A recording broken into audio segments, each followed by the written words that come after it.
He fell 50 to 100 feet. And just to give you an idea of how far that is, I'm about 30 feet from the top of that building. He says search and rescue would not have seen him if he didn't flash his headlamp. You have to make it difficult for them to get in the classroom. So that way you have to throw anything you have, a chair, a book, anything to distract them. Police say that the driver stopped at this stop sign, but when the pair got in front of the car, the driver hit them and then kept going. And if they're going to be silent, they want their words to matter. She says she was picking up a bottle much like this to throw away, and it exploded in her hand. And you won't be able to carry on devices like a laptop or tablet like this. iPads, e-readers, and gaming devices will be banned from your carry-on. Basically anything bigger than a smartphone like this. Check it or leave it at home. Yeah, she came across string like this. She said there was about 20 of them strung across the path, all at face level when she rode through them. With every Blazers game, there's always a high and a low, but no matter what happens, the children always benefit. Senior night at Multnomah University. Motion, motion, motion! Lions fans packed the gym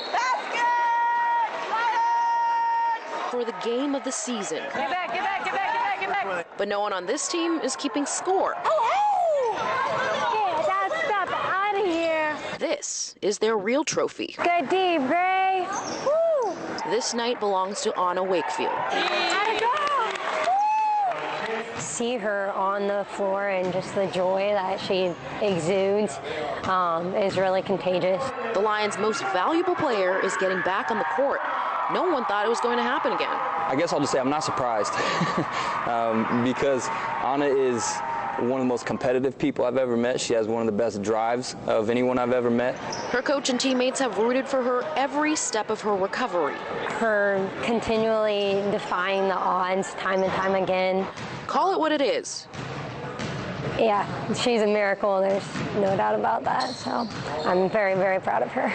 This is her sister Valerie Wakefield's last home game. But more importantly, it's the sisters' last chance to play together. Because we've been playing together since I was in preschool. So I love getting to be out there with her on the court again. The team's mantra is fight like Anna and to take nothing for granted. It's a night she and her family will never forget. It's closure in terms of knowing that it was one more time. As far as the Lions are concerned, this is the only basket that mattered that day. We wanted to hear from you. Have you been told to go back to your country? It's very painful. I feel like a stab of being othered. It's more common than you think. I've been thinking about all the times in Medford when someone told me to either go back to Africa or go back to my country. Tara Portia's never been to Africa. She was born in California. People saying microaggressive things, like asking to touch my hair, asking where I'm from, asking my nationality. People outright just calling me the N-word. But racism isn't just based on skin color, but also how you speak. You have an accent. Why didn't you go back where you're from? And it's like, why, and he said something, go back to Latvia. It's like, why would I go to Latvia? I'm not even from Latvia. He's actually from Germany. It gave me a better appreciation for the people who probably hear this more often. In fact, our son is half Filipino, and he got called a beaner. It doesn't matter who you are, they'll just tell you to go back home. This woman says she's an American citizen by way of Romania.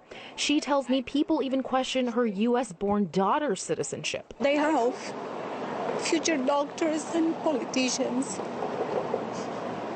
and police officers. And they shouldn't be treated like that. I posed a similar question on Twitter. More than 600 people responded.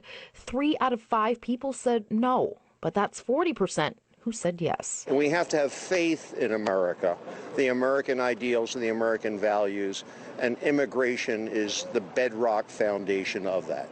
In Portland, Catherine Van, K2 News. K2's Catherine Van has been following this story for the past year, and she's on your side tonight with a reunion that's been 47 years in the making. There's something about an airport at 2 in the morning. Time stands still. It's all the same to I Win. Yeah. He's waited his entire adult life. Yes, 47 years. For this moment. You can sleep, you can eat, and it's a beginning to the unknown. In the next few minutes, 25 minutes. their lives will change forever.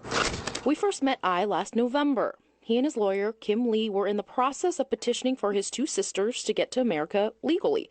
You see, An and Ngoc live in Vietnam, and they were teenagers the last time I saw them in person. This is the last picture I have with my sister back in 1971. He served our country during the Vietnam War, then brought his family over to America some 30 years later.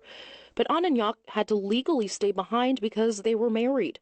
Thus began the petition to get them legal status. Their mother started in 2000, but when she died, they had to start the paperwork all over. Then their father took over, adding another decade to the wait. And when he died, the sisters were again pushed to the back of the line. This is how it works under current law when a sponsor dies. And there's no way of knowing where you are in line. You don't know how long you're actually waiting, so every time it's just a guesstimate. It was Ai's turn, but time and time again, the system failed him and his family.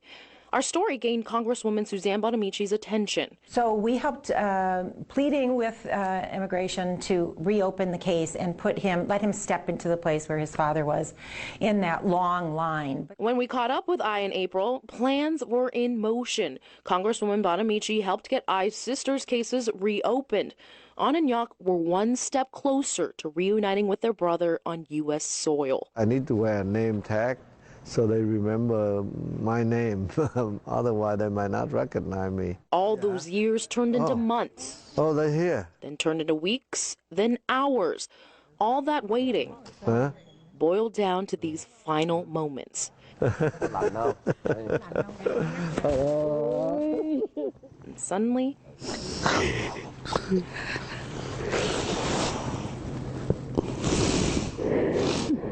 this airport didn't seem so empty anymore.